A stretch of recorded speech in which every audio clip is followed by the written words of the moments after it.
Hello, this is Kyou of Kyou System. I keep doing the thing where I start trying to record it and then I stop and I re-record. So I'm going to just stick with this take no matter how it turns out, because I need to stop doing that. And the thing that I wanted to talk about this time was Permanence, and try to talk a little more about the original vision / inspiration ideas that I had for it, and maybe talk a little more broadly about similar things for Remembrance, other ideas that I've had, just various sources of inspiration and the like that I've had in general for these projects, and so on and so forth. There was one particular thing that inspired me that, for whatever reason, it's sticking out in my mind most prominently, so I guess I'll talk about it first. That I'm very sad to say has been... It seems like it's just been completely wiped from the internet. I have searched quite desperately for it a number of times with no success. I'm very sad to say.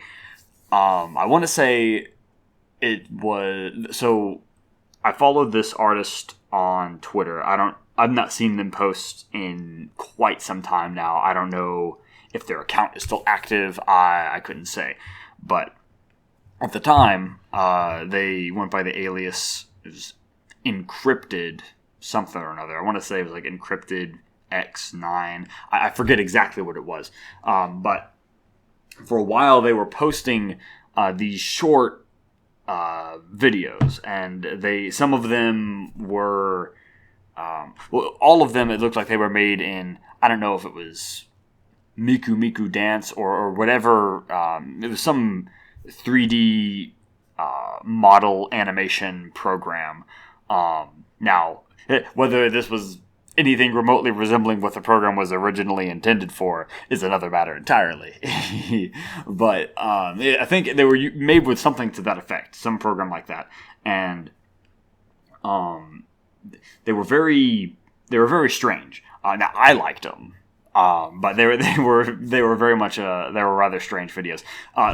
There was one that stood out in my mind in particular where so the audio for it was. I want to say it was one of the numbers stations. I forget which one it was.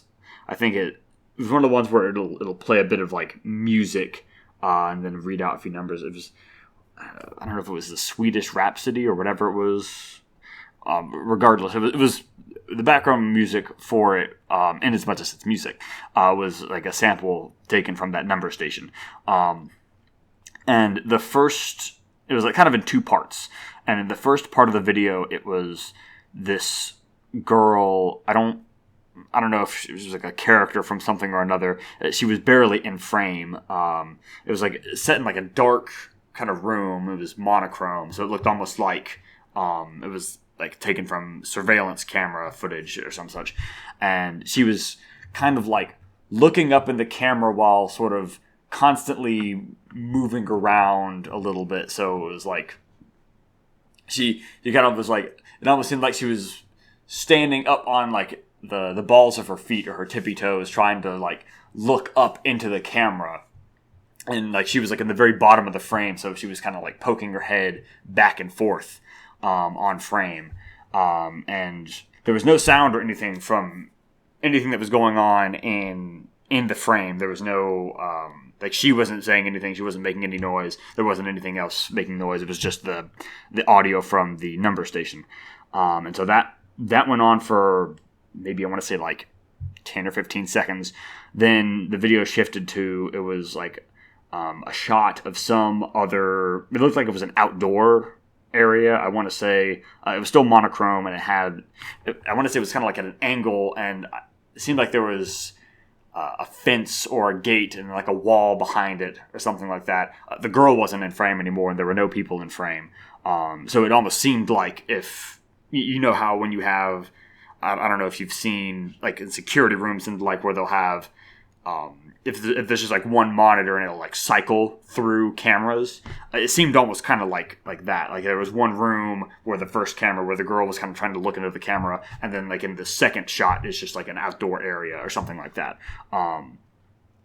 And again, no sound or audio. No, in this frame there was no movement, and it was just the number station, and that was the video. It was like maybe no longer than like 40 seconds long at most.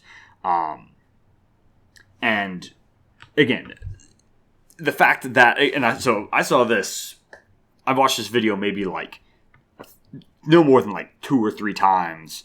And again, this was years and years ago. But I think the mere fact that I remembered it in as much detail as I did, to where I can explain it in such, like, in all its minutia, like I am doing right now, even years after the fact, after having not seen it for years, it just goes to show you how much of an impact it left on me.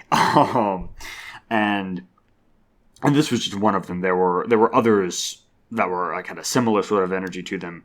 Some of the other ones were more kind of like very corrupted. Like they had a lot, like the animations were intentionally glitchy, and like the video was like the encoding was messed up. It seemed like to be like a deliberate kind of artistic thing. But all of those different videos I thought were really friggin' cool. And so, when Encrypted or whatever their alias is would post them, I would, like and retweet, and I would be like, look at this, like that sort of thing. And unfortunately, they ended up doing the thing that I've seen a few Twitter artists do now, where they will basically delete all of their posts, all of their retweets, all of their replies. I don't know if there's like a button or like an option in the Twitter settings where you can just like clear all of your posts or whatever to get like a clean slate. But they did that, and they ended up, I guess they switched up their art style a little bit, or they didn't like some of their older content, so they started drawing newer stuff, which was also really good. And again, I've not seen them post anything in a while. I hope they're doing all right, but it was a different sort of style than like the videos and stuff that they had posted before. And I was sad about that. And they have like a personal website. I'm gonna look around and see if I can find the link to it. I want to say actually it should be in the external links for Signal Tower. I'll double check that. I hope that link hasn't rotted away by now. And if I can find the link, I'll post it in the description. And it's for this artist's website. And of course, unfortunately, they do not have any of their videos up on their website, or at least they didn't last time I checked. It's been a little while. So that would be really cool if they did. But it's mostly their like some photographs they've done, some paintings, and some digital work. It's all very good, but it's not. This video that they made is nowhere to be found, nor any of the other ones, which is sad. I'm pretty sure they have a guest book on there. I'm pretty sure I went on there and I said, oh yes, this is a lovely little website. Also, if you would please upload the videos that you had on your Twitter at one point and post them on this website as well, I would be very happy. Of course, I never heard back anything. Maybe in more recent times, since the last time I looked, they took that to heart and uploaded them. That would be fantastic if so. But I doubt it. Anyway, so here spent like 9 minutes talking about this one obscure little thing. But that video left enough of an impact on me to where, because I watched that video, this was after I had finished Remembrance, and it had been out for a good few months. And I was starting to brainstorm about what I wanted to do for, at that time I was still just Remembrance 2. And I was trying to think about what I wanted to do for it. And I guess, again, this video left a bit of an impact on me to where I had... Well, I don't think this idea came to me in a dream per se, but basically it sort of came up upon me, and the idea was that of... How do I describe it? So, I don't know if you've played Permanence or if you've seen any footage from Permanence, or any of the screenshots that I've posted. They're all over all of my accounts and my website. If you don't have to look too hard to find them. But if you haven't seen them, the game is in an isometric kind of pseudo 3D style, and I got the visual style from like another idea, but basically one of the original visions that I had for Permanence was that of where it would be Rook, and he was in some kind of facility some kind of scientific facility or another, and it was completely empty. And rather than the viewpoint kind of scrolling to follow him as he moved around, the way I had originally envisioned it is each room would be like a fixed point perspective, and naturally in most cases the room would be small enough to where you could see the whole map on screen, even though the camera doesn't move. And the idea, and the way that it would be presented is,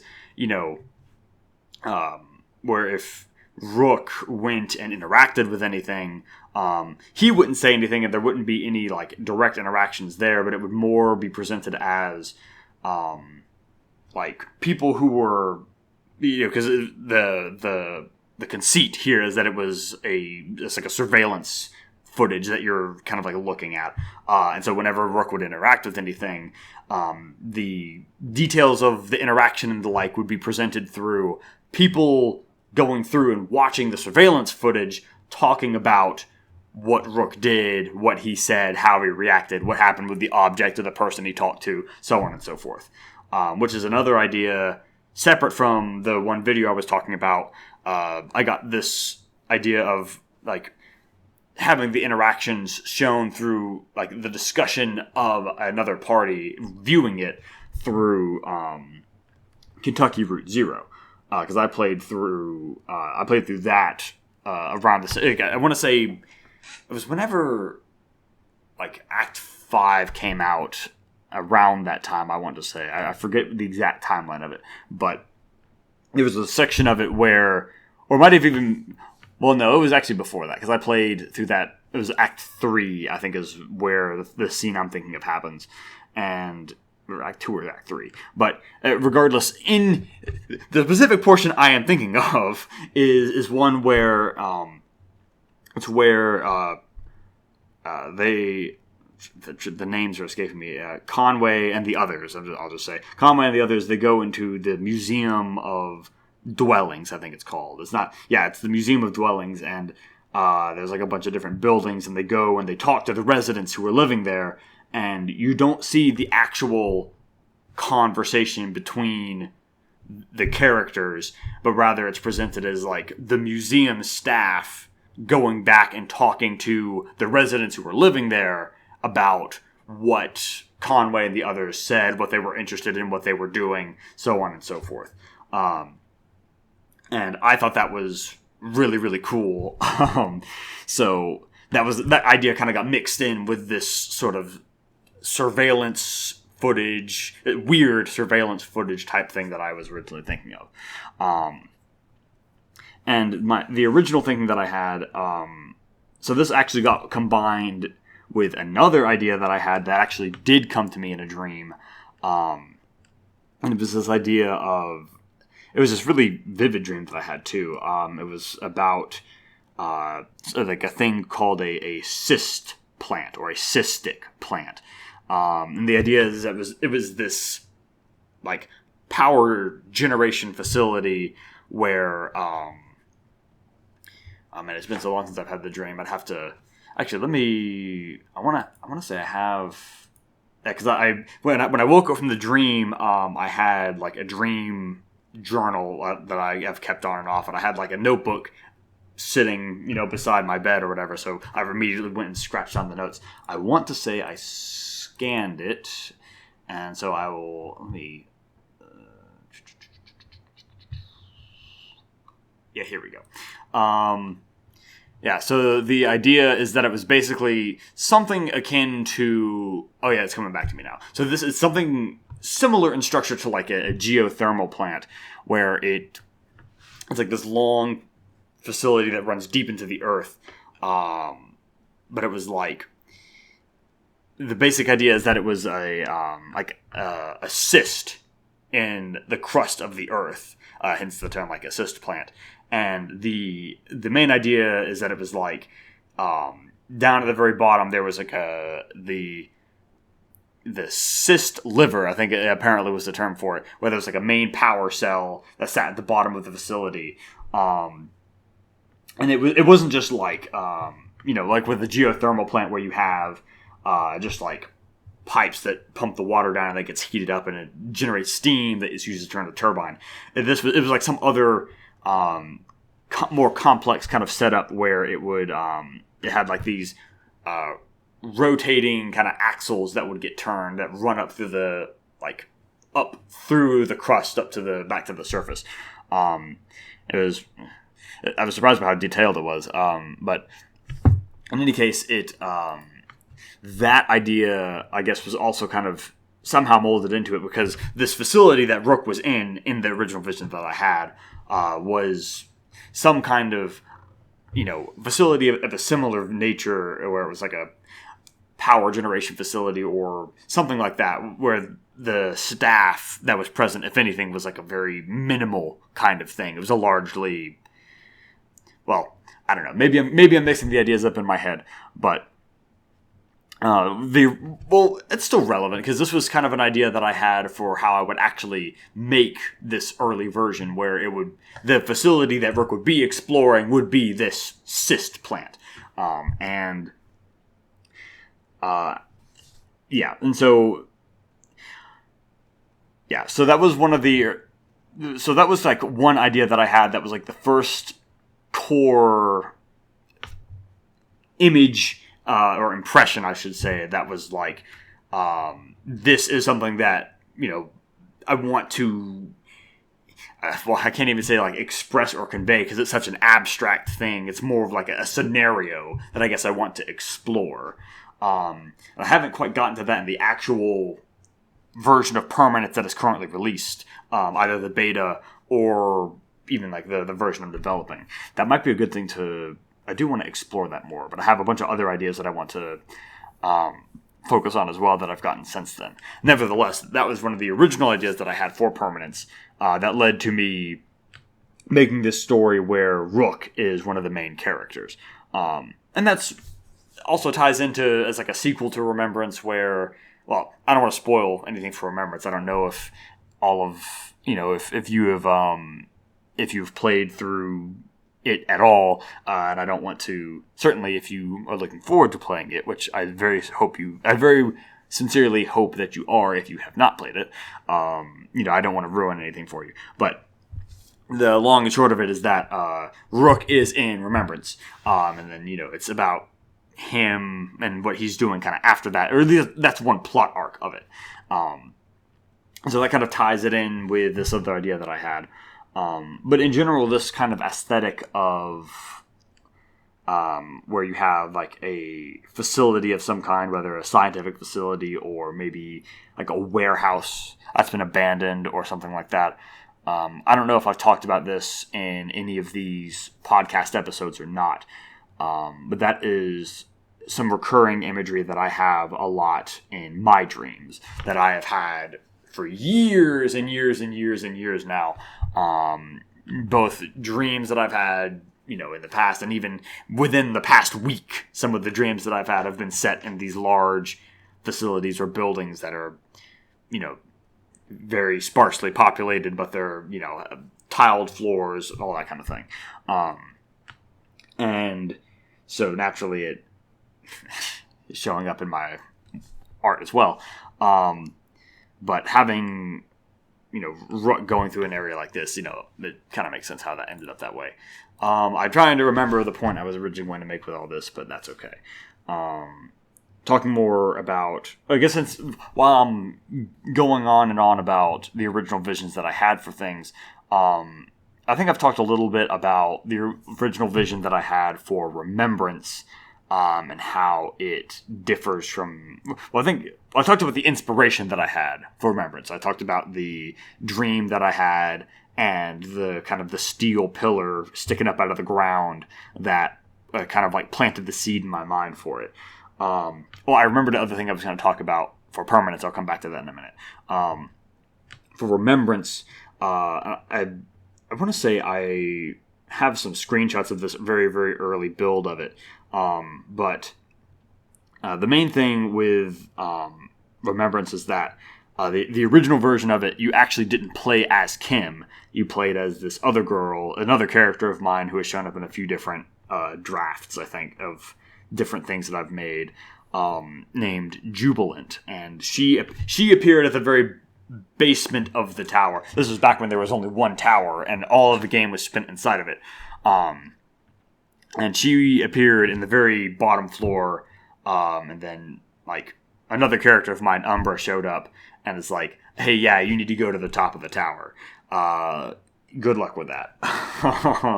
And also in the bottom of the tower was Kim. And then Kim is actually kind of in a state that's much more similar to how she will be in Permanence, which is another thing that I want to explore soon. But nevertheless, you went up and talked to Kim, and then she was basically kind of like, yeah, sure, okay, I'll go with you. And then you kind of went up from there. And the original idea that I had for Ashley was actually quite different. In the final version, well, again, I don't want to spoil anything. She shows up in her very bombastic manner and is the Ashley that I know and love. Whether or not anyone else cares for her is another matter. But she, in the original idea that I had for Remembrance, it was more of her just. It was interesting. It was. I want to say. Oh man, thinking back, it was like there was. It was almost she had more of a queen of the underworld type of deal going on with her, where you would. You ventured down into some, I don't know if it would be like a cave or if it would be another like little pocket dimension or what it would be, where, I guess as Kim trying to find her way through things, or Jubilant trying to get out of the tower or whatever it would be, and you would run into Ashley. I don't know if it was actually my character Ashley at that point, or if it was like a vague kind of idea for some powerful, chaotic entity, without a clear identity at that point, who would hear about this mission that you were on or this thing you were doing and would think, wow, that sounds pretty fun. This seems kind of interesting. All right, here, I'll tag along with you, regardless of whether they wanted, this entity to tag along. It's kind of like, well, I think I'll be tagging along anyway. I don't really have much of a say in the matter. That much of it is still the same in the final version of Remembrance. But anyway, so that was that kind of idea where it was like, another version of it that came to mind that was like an earlier one, was one where there was another same kind of deal where there was this entity that was kind of just isolated by itself, and then Kim/Jubilant came up upon them, and they, after interacting, the entity was kind of like, oh, no, this seems like you're up to some pretty interesting stuff. I want to come along and see where this goes, maybe have a little fun with it. And in the earlier version, this entity was like up on top of a very small kind of rectangular tower, very similar to the one that was like the steel one sticking up out of the ground in the other podcast episode I was talking about. It just goes to show you how much that idea stuck with me and how much it influenced Remembrance. But that didn't exactly end up playing out the way that I had originally envisioned it. Which is okay. I'm very happy with how at least that aspect of Remembrance turned out, and I think the way Ashley is introduced works probably a little better in the story. It's because it would have been hard to have Kim make that kind of like a pit stop in some random other place to pick up Ashley. It would be like, what? It would kind of interrupt the way that the narrative flows. So I think it works better the way it is. I would still like to kind of explore this idea, and I am thinking of doing so in Permanence, or at least in some of the visions that I've had for Permanence, is a similar type of situation. And in this case, I also got some inspiration from... Okay, so here's one for you. I don't know if you have read any of the Chronicles of Narnia books. I know they were very popular when I was, like, in elementary and middle school. I don't know. They may or may not still be popular. I know they made a few movie adaptations of some of them. But I've read through all of them at one point, but the main one that stuck out for me was the one that, like, nobody read, which was The Magician's Nephew, which is chronologically the first one. Sometimes the ordering is different in some of the sets that they released, but it's book one. And there's a particular scene in it where this is, like, one of the first sections of... This is, like, before they go to Narnia or whatever. The two kids, they use these magic rings or whatever, and they teleport to this world that's like basically like a dead world. Charn, I think is the name, which I guess is taken from like a charnel house kind of deal. Not ominous at all, but and it's just this completely, it's just what at one point must have been this colossal, magnificent city. And it's, completely abandoned, totally in ruins. And the sky is like a pitch black. It has like a big red soar of a red giant sun. And and again, it was just a very striking description of what it was like, what the environment was like, and just how barren it was. And I read this when I was like way younger, basically a past life, right? And it stuck with me in very, like, a very powerful kind of way. And I reread it well, I guess it's been a few years now since I've reread it, but I've reread that particular portion of it. I didn't bother with the rest, but I've read it before, but when I revisited it, I just wanted to revisit that particular section. That I revisited it, and I was still like, man, this is something, and in Charn is where the two kids who are the protagonists, they run into Jadis. No, it's definitely Jadis. Who later becomes the White Witch in The Lion, Witch, and the Wardrobe. But she, and she's like frozen herself with magic, and they like unfreeze her or whatever, and then she goes back with them and then causes all sorts of trouble, as she is wont to do. And that is another idea that stuck. That whole scenario has left a very powerful impact on me, and is something that I want to explore more with my character, Beryl, who I used to draw a lot of. I have to draw her again. It's been a minute. But she is like... basically, the idea that I've had is like a similar type of situation where not to go into too much detail here about parts of Permanence that haven't been written yet, but basically there are a lot of magic users, and Beryl but she was like, I don't know if she was from like a cast of anti-magic users or if she was like just a singular one. I need to iron out the details on that. That's a part of the game's writing that I've not thought about in a long time. But the long and short of it is that she was basically sealed into a statue. They, rather than like just butchering her, they froze her solid as a statue and left her in like this super remote, obscure part of existence that's like really far away from everything, where no one lives there, nothing is going on there, very difficult to get to.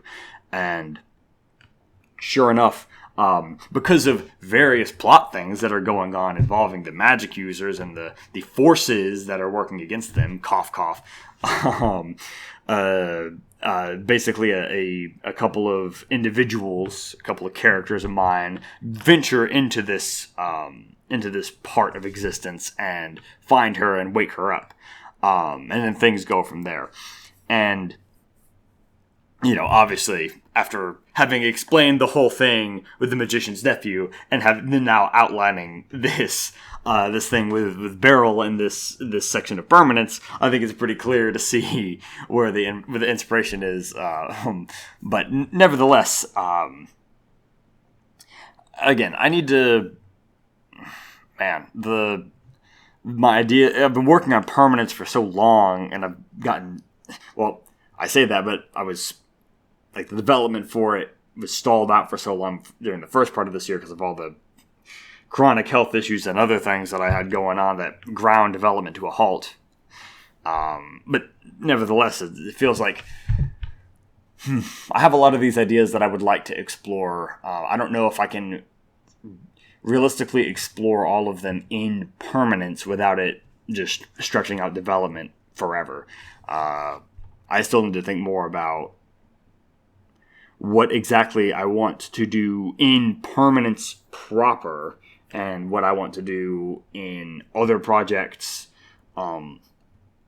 Because the thing with, like for instance, with the Thera VNs, those are all going to eventually be integrated into Permanence as like small little kind of sort of hidden things that you can find in Permanence.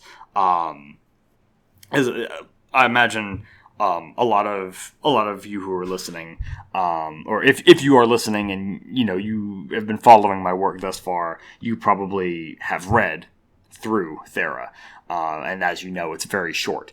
And that was also kind of a thing to intentionally keeping it short as a way to help me get give me a small little project to be able to like kickstart my creative process again.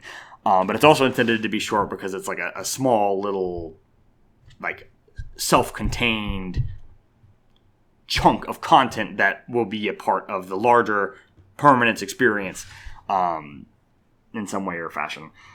But, I don't know. I keep thinking about, like, well, I don't want to drag this podcast out too much longer. It's already over 30 minutes. But, I need to think more about what I want to do specifically with Permanence in terms of, like, if I want to, again, retool it, if I want to rewrite it, if I want to keep going, how far I want to go with it, the direction I even want to take the plot in the first place, because, again, I've had so many different ideas that are going in so many different directions. Probably a topic for another podcast, potentially. But for now, I will end this one on that note. And hopefully I will get a better idea of what I want to do for Permanence once I finish Thera 2, which is now currently in development. So look forward to that. And until next time, I hope that you enjoyed listening to this, and I hope you take care.